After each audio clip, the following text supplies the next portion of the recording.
Hello and welcome to Business Edition. My name is Masika Tsime, here to give you the weekly roundup on what has transpired throughout the week. How about you take a sit? We have more in store for you.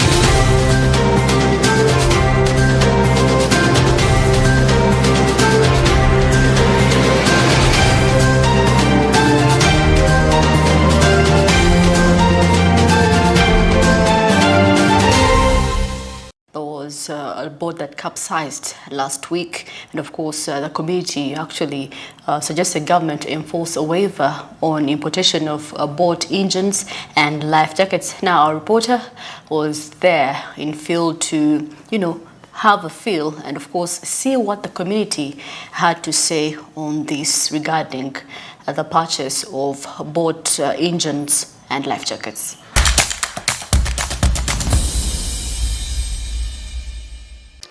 I'm seated on a boat licensed to carry people and their property to their destination.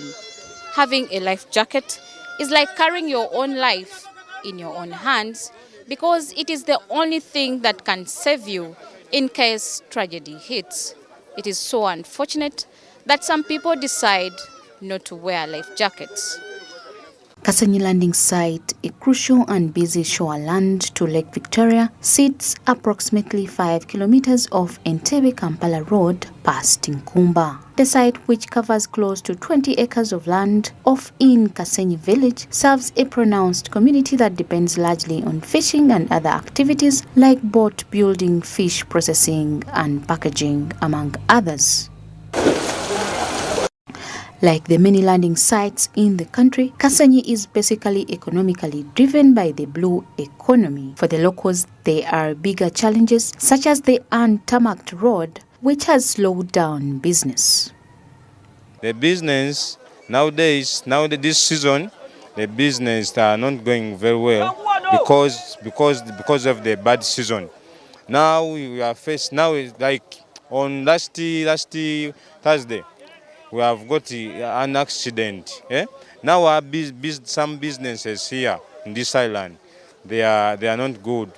Now some seasons the business can become very well good, but some seasons which are bad, the business can really be bad. Haji Mbabali Abdunur, a 78-year-old who has spent 40 years at the site, says the fishing business used to be vibrant in the 80s and 90s, and fishermen used to respect the laws that governed the business. But this no longer happens. He says the current regime of fishermen have neglected the guidelines in place, a reason for the many fatal accidents on the waters. Amateeka wegali naye ayitibwa omuvubi. Bannange baganda bange omuvubi muzibu. My friends, the fishermen are very difficult. They don't want to wear life jackets. The laws are there, but they don't respect them. According to the locals, business has slowed down of late because of the strong winds which have made sailing almost impossible, yet they have to make ends meet. These have requested government to at least set waiver on the cost of boat engines and life jackets to secure affordability. Ekizibu ekisookera ddala nga tulinamu season ey'empewo. Empewo yeetera okubeera wakati w'omwezi ogw'omusanvu n'ogw'omunaana. So many people use water transport to transact their businesses, but this season we have strong and difficult winds. Omuntu wa wansi okudda mu nvuba embi atandika okuvuba ebyennyanja avuba lwakuba nti anyonya ffuna. Omuntu okumanya tetudduuka enjwala omusajja w'ekinaala bamugamba agule life jacket. Aleeta abantu 3, oluusi bana lwafunye abantu 5 oba 10. Ne life jacket agenda zigula tezizza magoba. Sigamba nti mafuta, sigamba nti ayongerako ku bizinensi ye. Abulaza amateeka okugula amaki life jacket. Naye senga gavumenti etuyamba ku life jacket ngeezo negamba nti amaato g'ekasi gali ameka azigulidde life jacket katugeza 20 oba 10, tugenda batuyambiddwa oba bazikendeze ku bbeeyi ku musolo bagukendezeeko omuntu wa wansi ajaba ayambiddwa. The problem which we are facing in this island, it is like this bad weather. the weather is some season it is bad. We can't our boats cannot move very well. Yeah. Now we need the government to help us to bring for us good life jackets, which can help us to avoid accidents. Yeah, like the time that bad weather comes to us, it affects our islands. Many people can die, young children, important people. The boat riders very well understand the dangers of overloading, but some are reported to have deliberately decided to do so in anticipation of better revenue, as the cause was in the recent Lake Victoria fatality. He overloaded and they warned him to offload some people, but he played dumb, which later caused the accident that killed so many people. Now, some of the binaras, they are not in good condition. You get a point, eh? And the owner of the binara, they don't want to make a repair. And they don't know how the condition, how they are going to drive the people, how they are going to drive the commodities. Some they move by night, which is not good in the good condition. So when you move by night on this lake, you may cause a problem. You get a point. The community has also reached out to government seeking tarmacking the legendary Kasenyi Road, which they attribute to heavy expenses as fish and other merchandise is covered in dirt. Yet nakusabadda kulichera nkusaba President Museveni kaiwe mukwikola sikola tufune ku luguudo Katonda tetumanyi wayinza kujja kakati akujjewo nga gwe nyini gwe nalisabye tonkoledde ekyo kye nakusaba.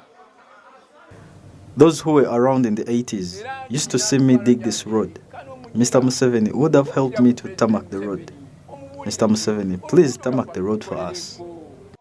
During the months of June, July and August, it is believed the lakes experience very strong and difficult winds, which make it difficult to traverse and transact business on the lake.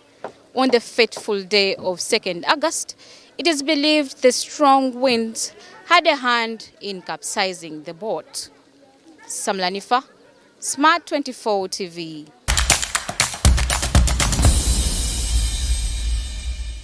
Now, quite an interesting story coming up. Of course, SACCOs dragged Bank of Uganda to court. Interesting. Ghana Cooperative Savings and, of course, Credit Union Limited has, through its lobby and advocacy committee, dragged Bank of Uganda to court, challenging legality of SACCOs to be regulated by the central bank. Now, of course, originating summon by the archived 17th August as dated for hearing of the court and vacation of businesses to be effectively transacted. Uganda Cooperative Savings and Credit Union Limited has, through its lawyers, Maria Advocates, dragged Bank of Uganda and the Attorney General, Kiriwa Chiwanuka, to court. The aggrieved SACCOs have commenced civil action against the two parties following the central bank's move to regulate registered societies with voluntary savings in excess of 1.5 billion shillings and institutional capital exceeding 500 million. It's not a worry for us to be regulated by the central bank. Actually, when you look at our submissions, we raise some issues. If the central bank can address our issues, then we have no problem. And among our issues, we are saying, no, the SACCOs need a single regulator, whether it is Bank of Uganda, whether it is the Ministry of Trade Cooperatives and Industry, whether it is UMRA, we have no problem. If court can pronounce itself on who the regulator for the single regulator for SACCO is, then we can sit down with that regulator and we deal with our concerns under the law that will be implemented by that regulator. So it's not that yes, we are worried, of course, because we feel that Bank of Uganda is not friendly to cooperatives. When you look at the institutions which are already regulated under the MDI Act, those are the Fincas, those are Pride, Ugaford, those are basically companies whose focus is on profit. In the originating summon filed at the Civil Division of the High Court, Uganda Cooperative Savings and Credit Union Limited seeks court's determination on the validity on the 2023 MDI Amendment Act, on which the central bank benchmarks to serve oversight over the SACCOs in an already congested regulatory framework that players disapprove. Instructions from our client, we have filed an application in the High Court seeking the interpretation of a few questions in law. We have a problem of multiple regulation where Bank of Uganda is regulating certain SACCOs. You have Uganda Microfinance Regulatory Authority also regulating a few SACCOs. Then you have another person in the Ministry of Trade called the Register of Cooperatives regulating and supervising a few things in those SACCOs. So arising out of that conflict, the client thought it necessary that we needed to seek the interpretation of court. First of all, the Attorney General gave a different opinion. The Attorney General gave a different opinion confirmed by the Solicitor General, but the provisions of the law have also given us a different opinion. So it is. In an interview with Uganda Microfinance Regulatory Authority in May, Vanessa Muhwezi, the authority's manager microfinance institutions, illustrated how the Tier 4 institution space has grown since 2017 to currently record over 146 licensed savings and credit cooperative societies. Banking, we have seen a growth in money lending sector. We have licensed over 1,000 institutions. We have licensed 208 non-deposit-taking microfinance institutions. We have licensed over 146 SACCOs, and as the authority, we managed to issue our operational guidelines for self-help. According to the Savings Union chairperson, approved provisions in the amended act barely lay ground for BOU's intervention. Beyond this, he identifies SACCOs as non-commercial financial institutions, despite handling finance-related matters that the central bank finds interest in. Parliament unanimously agreed that the microfinance deposit-taking institutions is not the suitable role for SACCOs, and subsequently, all the provisions which sought to bring SACCOs under the MDI Act, that's the Microfinance Deposit-Taking Institutions Act, were deleted, and the bill which was devoid of those provisions for SACCOs was subsequently passed on to the president, who assented to the new act. So when you look at the Microfinance Deposit-Taking Institutions Act of 2023, it does not have anything to do with registered societies. Those are SACCOs. But we are surprised that Bank of Uganda went ahead and gazetted regulations which are purportedly made under the Microfinance Deposit-Taking Institutions Amendment Act of 2023. As SACCOs pursue legal action against Bank of Uganda's move, August 17th has been set for primary hearing of the suit that seeks autonomy from the central bank's oversight amidst a challenging regulatory regime. Ivan Tibenkana, Smart 24 TV. Well, Uganda is soon being on the list, on the backlist. The fact that we are almost slightly in the grey list, that means when it comes to matters of money laundering, that means we are, in financial need of help when it comes to matters relating to finance. Now, this story is regarding money laundering, and of course, in how Uganda is soon manifesting signs of being on that very list, which is called the blacklist. Of course, while Uganda is still on the grey listed by the Financial Task Force, the global watchdog of money laundering and terrorism financing, the Financial Intelligence Authority 2021 report indicates that just to missing action plans to be lifted out of a danger zone. Now, out of the 22 required items, access to information of beneficial owners by enforcement agencies and training of accountable persons are the only missing links. Now, October has been set as a deadline for Uganda to meet all it's required. Uganda's cash-based informal economy provides a fertile environment for money laundering and terrorism financing, among other financial crimes. The country's inability to monitor formal and informal financial transactions could render it to more advanced money laundering activities. According to the 2023 National Risk Assessment Report, the two remaining action plans are still failing the country to get off the grey to blue list of the Financial Action Task Force. Soon, I'm very optimistic that we're going to get off the grey list. So what I want to clarify is that when we were put on the grey list in February 2020, there were 22 action plan items. Out of the 22, we have addressed 20. We're now left with 2 action plan items. And because we have done very well so far, the FATF has given us, as originally the deadline was June 2023, they have now extended it to October 2023 for us to address these 2 outstanding issues. And these 2 issues are the following. One is that we are supposed to offer trainings. FIA and other financial sector regulators are supposed to offer training to reporting entities on the obligations insofar as proliferation financing is concerned. And these trainings we have done very well. So I'm very optimistic that between the last assessment in June and by the time we meet in October, we'll have done enough to address this issue. While presenting the money laundering and the terrorism financing report, the Director of Compliance indicated that non-profit organizations are easily targeted by criminals due to their nature of raising funds to operate their services. That is why more vigilance is needed in this area. Samuel Were has acknowledged inadequate inter-agency cooperation and information sharing to support investigations. And information sharing to support investigation and prosecution of suspected terrorism financing. Most institutions of government have limited cooperation among themselves because you might find that FIA has good information which police should rely on, but they don't use this information. So we end up not mitigating what the problems should be. Ministry of Finance, on the other hand, has assured the country that government is committed to fight financial crimes, the reason they have amended certain acts in that regard, together with rectifying most of the international corporations like the United Nations Convention Against Illicit Drugs, among others. Kasaija has further cautioned civil servants against involving themselves in dirty money, for the law will catch up to them. If you want to become rich and die rich,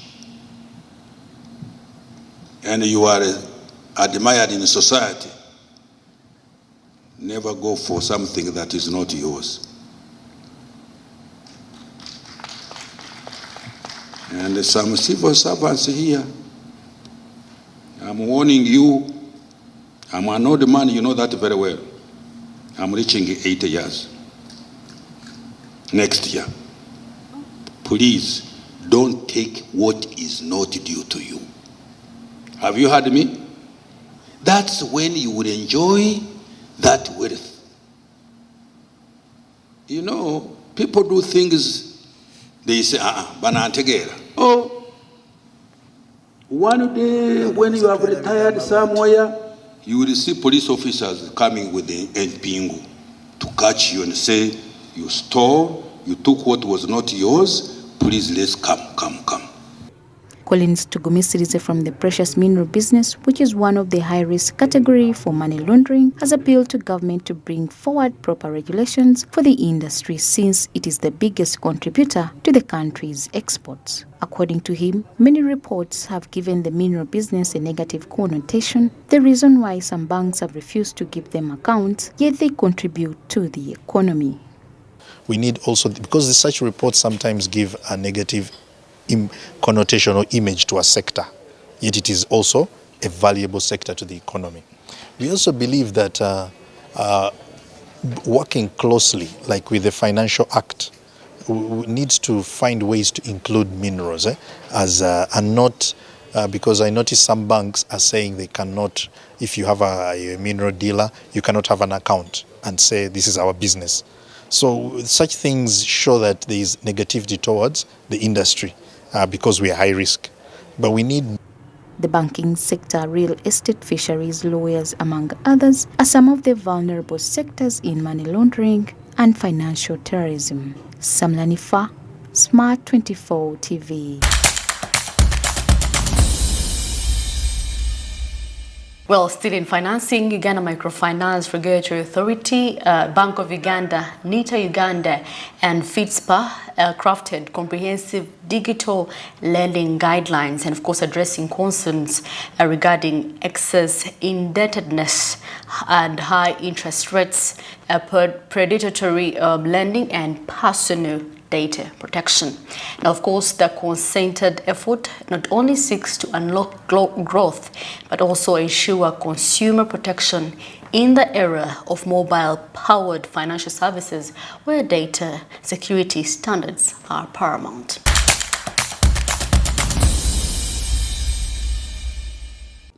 Despite the costly USSD acquisition fee of 60 million Ugandan shillings and alignment with the microfinance regulations, guidelines are introduced for digital lenders in Uganda. These cover consumer protection, legitimate funding sources, and standardization, aiming to improve the digital credit landscape. The Bank of Uganda emphasizes collaboration with regulators, while UNCDF aims to connect the underserved Ugandans with digital lenders for a harmonized ecosystem. We have brought together the different players to a round table whereby we discuss pertinent issues that affect, one, the lenders, two, and above all, the customers, because many customers have lost their funds in schemes that are not clear.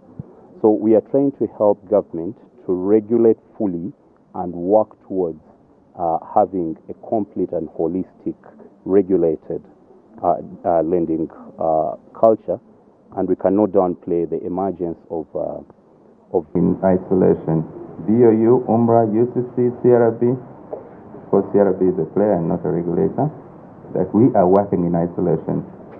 I want to believe that we've tried to work together. There is no clear policy. The regulations do not ensure protection and enforcement of existing laws. As we can see, all of us, most of these issues raised by stakeholders are centered around regulatory environment. It's my hope, therefore, that this guideline will align to anti-money laundering. We want to see where this money is coming from. Is this money safe?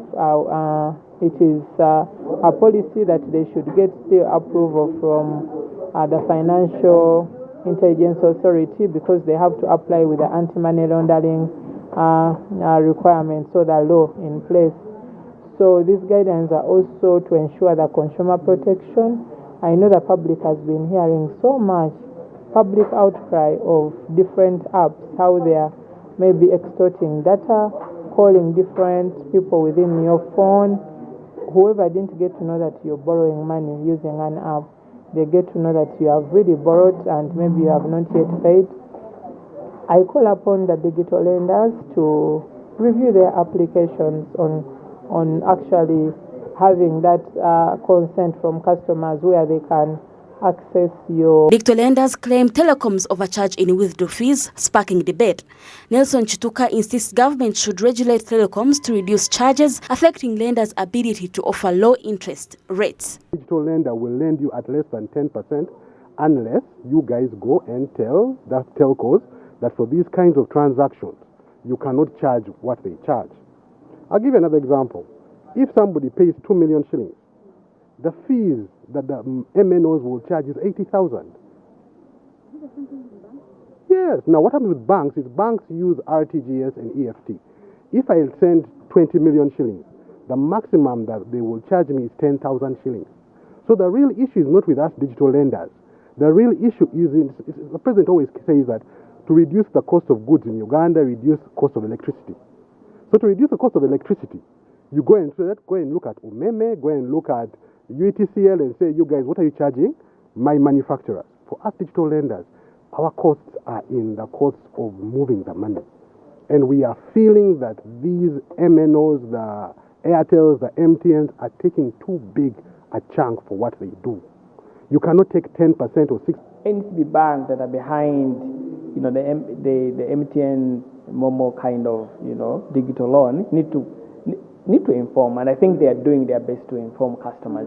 But as I said, MTN provides the environment to Jumos, to all those digital lenders, all of them. They use the Clinic Pesa, for example. They use the MNO infrastructure to reach customers. Without the MNOs, they cannot operate, they cannot exist. There's no digital. Yeah, so MNOs actually plays a very significant role. Now, for us at CRB, our job is to collect vast range of data to help digital lenders make a data-driven, informed lending process. So we make sure that they have enough data to. Their cost of operation is high because of the telecom company, but that is a discussion we shall have with our colleagues from Bank of Uganda, because they are the regulators of the payment system companies, and we see how it can be done.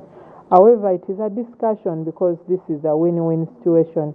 It is a negotiation between the provider now, that is the telecom company, doing maybe the automated deductions, and the licensed digital lender. So it is a win-win situation on how they can decide to collaborate and see, and they negotiate on that interest which is being charged, or that the fee which is being charged. If it has something to make them raise their interest rate, it is also revising on how. NITAU strongly warns digital money lenders to adhere to the law of first fines up to 2% of their annual gross income and potential imprisonment. Collaborating with us to guide them on how they can comply with the other aspects on collection. Otherwise, if they don't, the penalties are high. One, they can be fined up to 2% of their gross annual turnover, but also the individuals can be imprisoned between 3 months to 10 years for violating the law.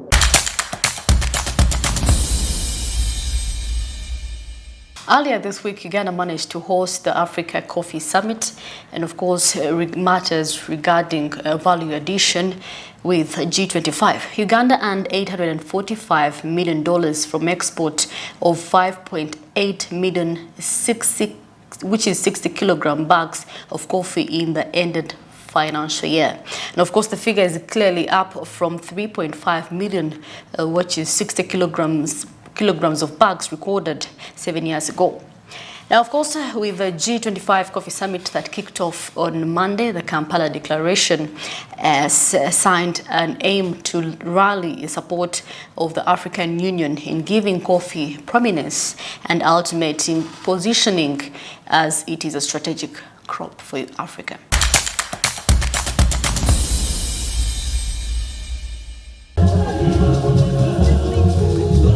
Delegates from African nations and institutions are meeting at the second G25 Coffee Summit with an aim to boost domestic coffee production and enhance value addition in African state-producing countries with the ultimate goal of transforming the African coffee sector. President Museveni, while addressing the summit, urged raw material producing nations to enhance their resources value domestically, such as coffee, to boost earnings, generate youth employment so that they earn more from their sweat instead of dying in the Mediterranean going to Europe for the market. You wonder, how can Africans accept this? So I stopped all this. I said, if you are not ready to process, let it stay in the ground. It has been there for 2 million years. It can stay there for another 100 years until you are ready to process it yourselves. Empowering 3.5 million Ugandan families, coffee is a lifeline. While 60% of Uganda's coffee finds its way to the European market, its local consumption remains low, rivaled only by Ethiopia. Recognizing this potential, the European Union has invested 45 million euros in Uganda for research and development, paving the way for transformative projects. Now, envision Uganda as a prime beneficiary of the colossal 150 billion euros of the African Europe Gateway project. 3.5 million families depend on the coffee sector for their livelihood. 3.5 million. And around 60% of your coffee is exported to the EU. And that is why I think coffee is such an important link between Uganda and the European Union. But in Africa, you do not drink much coffee, with the exception, of course, of Ethiopia. and a couple of other countries. Actually, your coffee consumption is one of the lowest in the world, but this means there is a great potential in increasing it. Apart from the economic benefit you would gain, Africa would also gain power as a price setter, like other producing countries with a considerable home consumption, such as Brazil and India. Supporting the coffee sector by investing in research and innovation, by promoting climate-smart agricultural practices, and by stimulating sustainable production, marketing, and consumption. Over the 5 past years, our support has reached almost 45 million euros. In addition, the EU is piloting corporate sustainability due diligence in the coffee sector in Uganda and other African countries. The lessons learned will be used to further develop our support to stakeholders in partner countries, in implementing due diligence, and in managing the impact of EU regulations in this field. And let me advertise a very interesting panel on this topic on Thursday. Our support to the coffee sector is part of our partnership with Africa.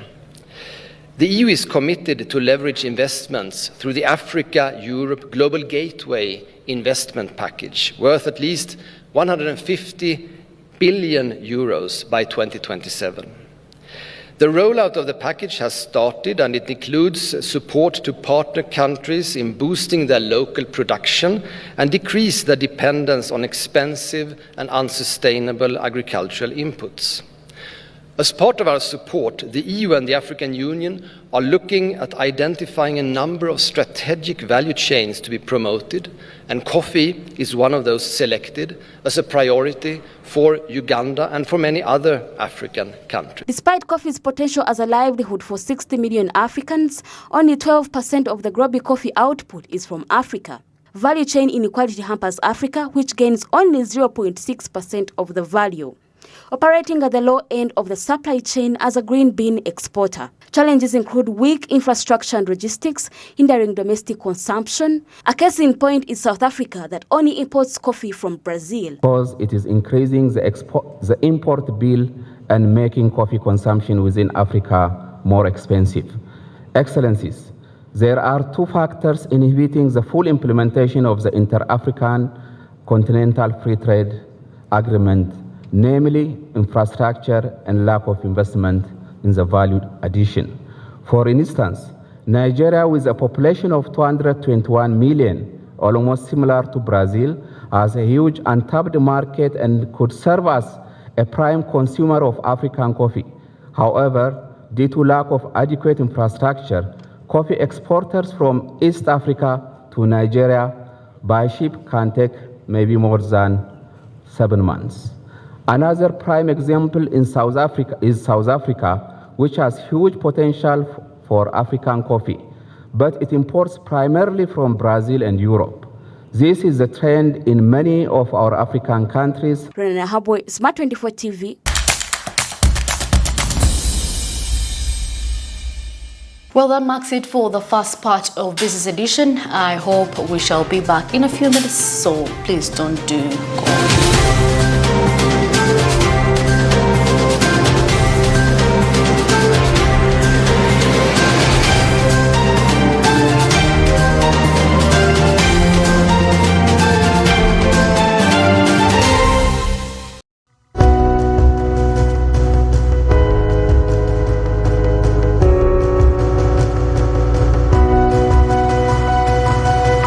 Smart 24, driving business.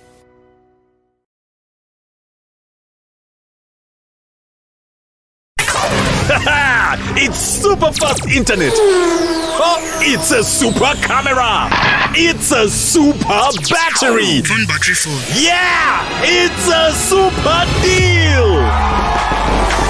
Get the Capote Super from MTN now at a reduced initial deposit of only 49,000 shillings and pay the balance in Pola for as low as 833 shillings per day. Grab this Super Capote deal and get 2 GB of free MTN data every month for 8 months. Get the Capote Super now from any MTN shop countrywide.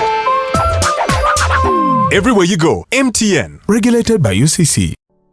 Luxury redefined at Seasand Hotel as you indulge in the splendor of elegant living fit for the royalty that you are. Step into comfort, pampering and blissful customer-centric service as you select from our range of comfy, exquisite living quarters furnished to meet with your royal preference.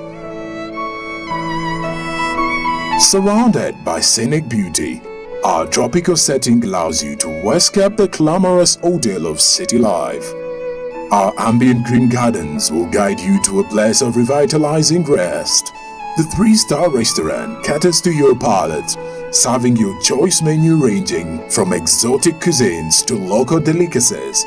Our chefs will serve you full course meals for a truly out-of-this-world culinary experience. Our fully stocked bar to whet your throat, from renowned global brand whisks, brandies, gins, beers and wines to our locally celebrated beverages, you will not lack for any brewage.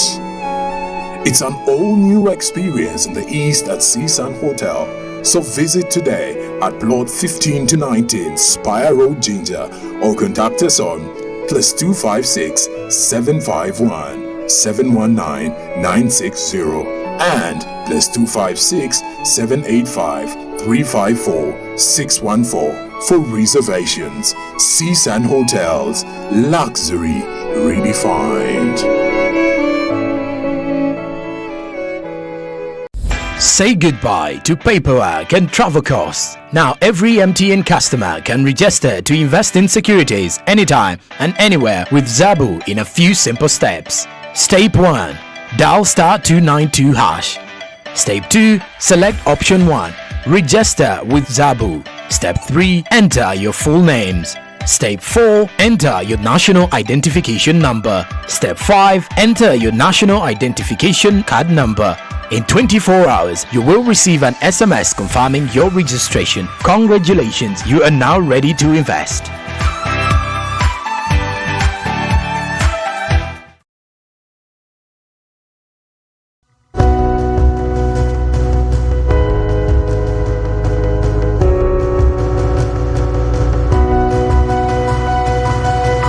Smart 24, driving business.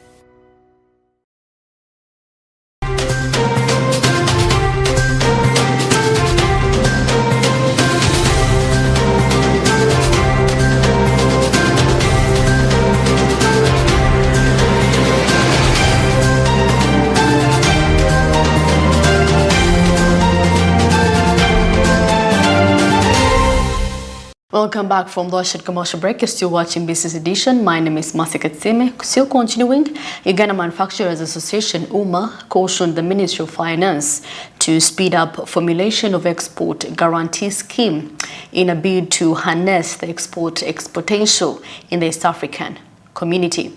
Now, the association finds no need to target the East African continent free trade area, yet there are some import and export challenges in the East African bloc that haven't been addressed.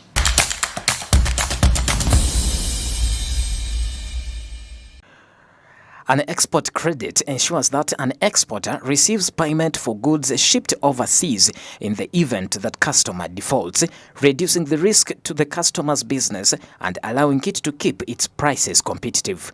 The Uganda Manufacturers Association therefore says that the delay in its formulation by the Ministry of Finance puts the potential growth of exports at a risk. Much with market under the ESC.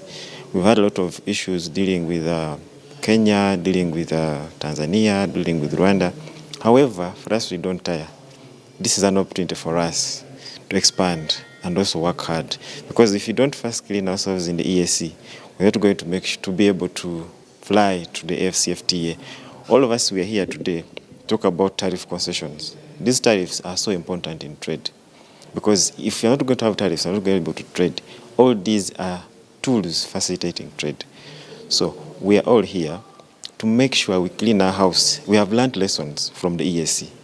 Now we don't want to make the same mistake when it comes to AfCFTA. That's why we are coming here to go through all these tariff concessions, because this AfCFTA market is too big. We have the challenges, yes, they are there, because some of them are trying to address them prior to that. For example, we have issues of export guarantee scheme. We've been trying to put it to government. For example, if you're exporting to these volatile areas, the Congo, the DRC, the Sudan, political instability is too high. What do we want? We want you to give us what we call an export guarantee scheme, which should be given to us as manufacturers to be sure that if I'm going, there's an insurance. My products will be able to get there, even if I get a problem, because I've seen many have had our traders. According to Collins Agaba, the policy analyst at Uganda Manufacturers Associations, manufacturers are finding it difficult to trade in the East African community due to lack of export guarantee, adding that they have engaged with the Minister of Finance, but all in vain. The export guarantee scheme is supposed to be an initiative from Minister of Finance. So Minister of Finance is supposed to come up with this export guarantee scheme, working with the bankers, in that you put money in place, which is supposed to be an insurance fund, in that if I'm exporting, in case of anything happening, I will be compensated, as you know how the insurance works. We have engaged, actually at our post-budget dialogue we engaged with them and they said they are working on it, working with the Uganda Insurance Association, with the Uganda Bankers Association, through the project they called Invite. They're going to put it in place. We are still engaging. You know, we don't tire as private sector. They also stressed the need to avoid focusing on the free trade zone for the African continent, and yet the East African Community bloc still faces some import and export challenges that haven't yet been solved. There's no doubt that East African countries are elevating from the East African Community integrated market to the African continent free trade area. However, there are some challenges that are being faced by small and medium enterprises, especially in Uganda here, that are related to the cost of certification, standards, and a lot of paperwork at the Uganda National Bureau of Standards. In fact, others are even worried whether they will tap into the African market just because of such challenges. It's because of this reason that they are calling upon the policy makers to come up with a robust mechanism that will make them tap into the African market, the African continent. How are we going to achieve the Africa free trade, yet we have also failed to implement just a small region with East Africa? So a lot has to be looked at before we enter the Africa free trade. Let us first solve the challenges that we are facing as a community. For instance, the tariffs, communication tariffs. We have learned lessons from the EAC. Now we don't want to make the same mistake when it comes to FCFTA. That's why we are coming here to go through all these tariff concessions, because this FCFTA market is too big. We have the challenges, yes, they are there, because some of them are trying to address them prior to. Despite this progress made throughout the years, some challenges remain noteworthy when it comes to the implementation of the East African Community Custom Union. According to John Bosco Kalisa, the Executive Director of the East African Business Council, East African Community is still grappling with some challenges, but that can't stop them from widening the market opportunities. You are very right, but again, private sector is looking into the market. Private sector is looking into a wider market. While we are still grappling with those issues at the EAC level, we need also to ensure that we expand our market reach. We expand our investment.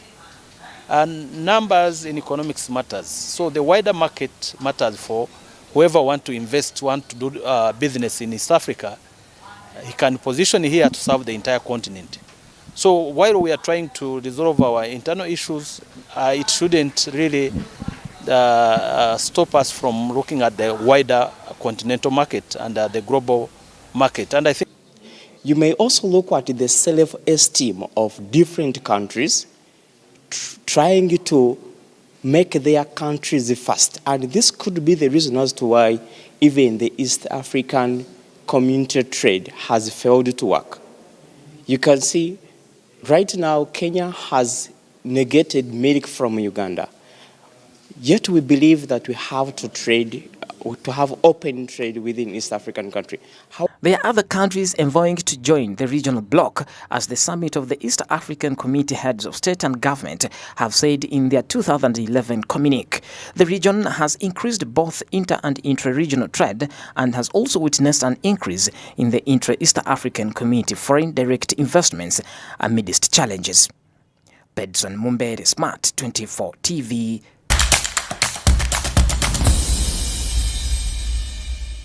Well, a lot has been happening when it comes to fraud, and of course, the Uganda Revenue Authority is in high gear to eradicate fraudulent transactions in the clearing and forwarding sector.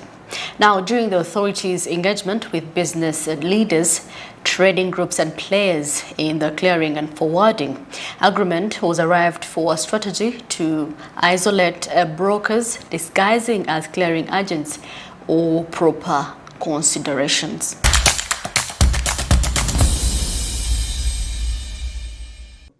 During an interaction with the business community that has often decried fraudulent import processes, John Rujochi, the Commissioner General of Uganda Revenue Authority, emphasized the significance of the dialogue between the authority and traders as a crucial step towards addressing fraudulent import processes. A rise in cases where individuals and groups fraudulently claim ownership of the imported goods, leading to emergence of a network of deceptive individuals that has created a gap between the authority and traders. Just identify that there are people who have been importing goods under their names and under their teams, when actually they are not the actual owners of those goods. And that group of fraudulent people have been the same people that are so daring, who either try to underdeclare or misdeclare the imported goods. When they are caught, because there are no stakeholders, the goods don't belong to them, they abandon the goods and they let the importers be on their own. They start confusing them. URA has held your goods, the system is not known, and so on and so forth. And when they run out of excuse, then they start switching off their lines and changing. Traders have embraced the approved and disclosed strategy to enhance cross-border trade and urged fellow importers facing URA's confiscation to act swiftly prior to the proposed penalties. URA further underscores the concerning behavior of certain individuals who feign consolidation, importing goods for others without accurate declaration, and such goods eventually abandoned upon discovery. We actually found out that there is practice that has been happening where people masquerade as consolidators, but actually they are not, and they import goods or they bring goods that belong to other importers, which they don't declare to us as goods that have been consolidated on behalf of other importers. And they are the same group. When they try to beat our system and they are caught, they abandon those goods, and they were the source of that good. So we called this meeting to agree that we are going to work together with these private sector leaders, whom we greatly appreciate, because in this very room we have sorted a number of problems that have been coming up. So as usual, we called them again today, we put our heads together and we agreed on a strategy of isolating those brokers who are not proper clearing agents, who are not proper consolidators, but who lure people into consolidating and bringing their goods, and at the same time try to lure our officers and compromise our processes to underdeclare and pay less taxes. And when they are caught, they abandon those goods to the detriment of the actual importer. In the different meetings, so that we can solve some problems which have been affecting our economy and as trade community.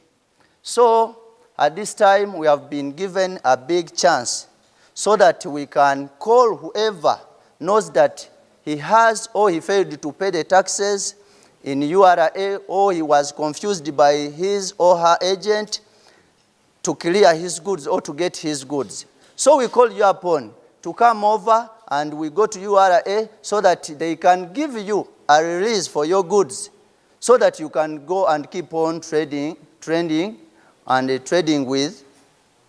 within our country. So we call you upon to come and stop complaining about such issues on social medias, and destroying the name of URA, that is the one which refused to give you your goods, you cleared it before, which is not right. So we call you upon as traders and traders leaders to link with us so that we can solve these problems. Yo oli staka biri ku URA otyo okujjawo ngera bulijjo bwe bibadde ku mulundi guno gwe tuyina twafuna musuubuzi munaffe kumpi.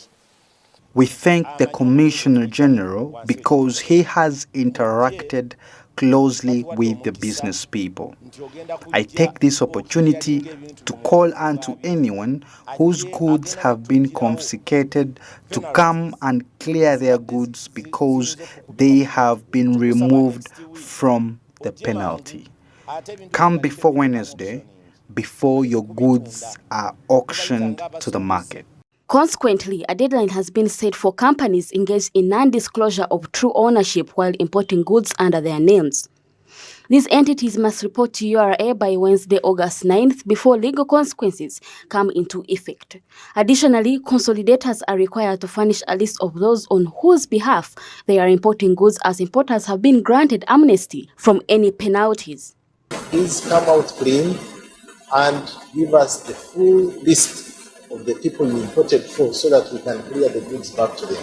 Fortunately, we now know who you are. We have gone in our systems. I can read out your names, but maybe to save your face and the embarrassment that you suffer, just bring yourself. If you know you imported goods that don't belong to you and you did not declare who the true owners were, come out clean, because we know you and the law will take its course to pursue you if you don't come. We have given you up to Tuesday next week. So you have Monday, Tuesday to willingly bring yourself to URA and give us the list of the owners of the goods you imported, which we called either trying to be smuggled out or underdeclared and are still in our processes. Take advantage of this window of the 2 days and come and cooperate with us so that we can clear goods and give them to the true owners. And if that does not happen, then the law will take its course. When we get you, definitely there will be prosecution because you have caused a lot of inconvenience and pain to innocent importers who trusted you to bring their goods and you did not do your part, clear the goods and hand them over to them. In this case, you realize that the actual importers were not involved.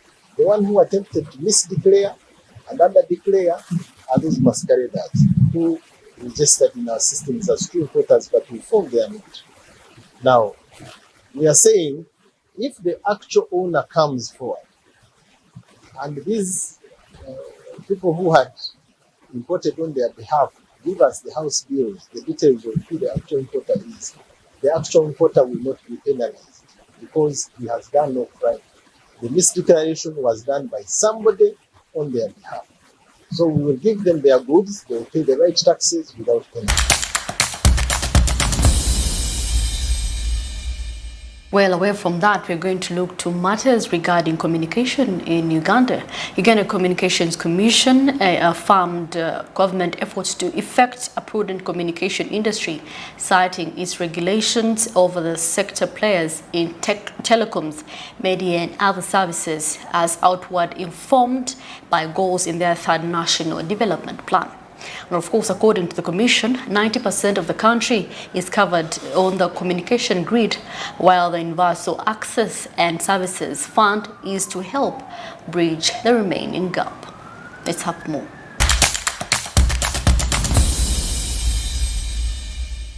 Uganda's push for a prudent communications industry is linked to the possibility of effectively supporting the country's economic growth by an extra 10% to the gross domestic product. According to the industry regulator, Uganda Communications Commission, the telecom sector coverage, a key element to communication, is currently at 90% coverage, essentially targeting effective services in finance, tourism, arts, and the like. We are renewing the license of MTN and moving Airtel from being just a cellular operator to a national telecom operator, and now also like a Tangerine and UTCL. They have an obligation in their license that they must extend their coverage to 90% of the geographical coverage. The recent boat accident.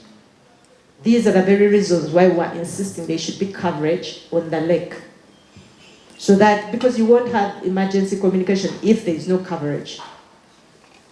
When we talk about the parks, we're not talking about animals being given smartphones. But the experience you have when you see that lion walk across in front of you, if you don't freeze and forget you have a phone, you will want to describe that experience at that time. Now, for a country like us that is saying we want to boast and celebrate and actually reap from the tourism beauty that we have. At the start of this month, among the many ICT infrastructure developments that were confirmed by the ICT Ministry, major parts of the country had been connected to the national backbone infrastructure and the slash on the price of internet bandwidth for MDAs. Reforms that the Communications Ministry expects to make impact. The national backbone now extends to all regions of the country, spanning 4,300 kilometers, extending connectivity to around 1,466 government offices. So, over time, we have expanded the reach of this national backbone infrastructure, got many more government offices hooked on the NBI, and also lowered the cost of internet, and this has resulted in efficiency in the government service delivery. Sections of IT-based service users and consumers weigh in quite differently in regard to the local internet and communication cost, which ranks otherwise as compared to regional states such as Tanzania and Kenya, despite likeliness of change following the slash from $70 to $30 per megabyte per second for government MDAs. But when it comes to costs, I think there are other innovative business models that have come into the picture, known as pay later or pay now, pay later. I think you heard someone said is from pay later. So we mainly call them hire purchases. So there are entities, for example, like M-Copper that are issuing mobile phone devices on a hire purchase. Say farmer can actually pay on a seasonal basis. So they pay a small amount of money, let me say 50,000 to start with, and they are structured to pay back the loan of that mobile phone for over 12 months. So they are flexible payment plans that are actually enabling access to these mobile phones. So for me, I think that's a very innovative app called NITAU. It's responsible for providing internet services to government. So it has been deliberate. Just last week, the executive director announced a reduction in prices. But this is for government, but we believe it will have a cascading effect to the private sector. So we believe there will be benefits, and people probably will tell whether they are comfortable with the new prices. While regulation of the industry is widely threatening, highlighting issues such as over-the-top tax in telecoms, the contested 2% charge on gross revenue of licensed media houses, UCC's Director of Corporate Affairs, Fredo Tunu, observes oversight over the industry as simply outward and inspired by national development plans. Lastly, whatever we do as a regulator is not inward-looking. It is outward-looking. In other words, our regulation is connected to the wider economy of Uganda. We contribute to the NDP 3. All the NDPs, especially 2 and 3, we have a role in the achievement of National Development Plan. Our regulation has contributed to the transformation of other sectors like education, health, tourism, defense, and so forth. Government's partnership with Chinese company Engo Holdings is positioned to support production of ICT gadgets meant to effect substantial use and reliance of ICT infrastructure as the country leans towards digitalization. Ivan Tibenkana, Smart 24 TV. Well, that said, regarding matters to communication, Business Edition goes for a short breather. We shall be right back.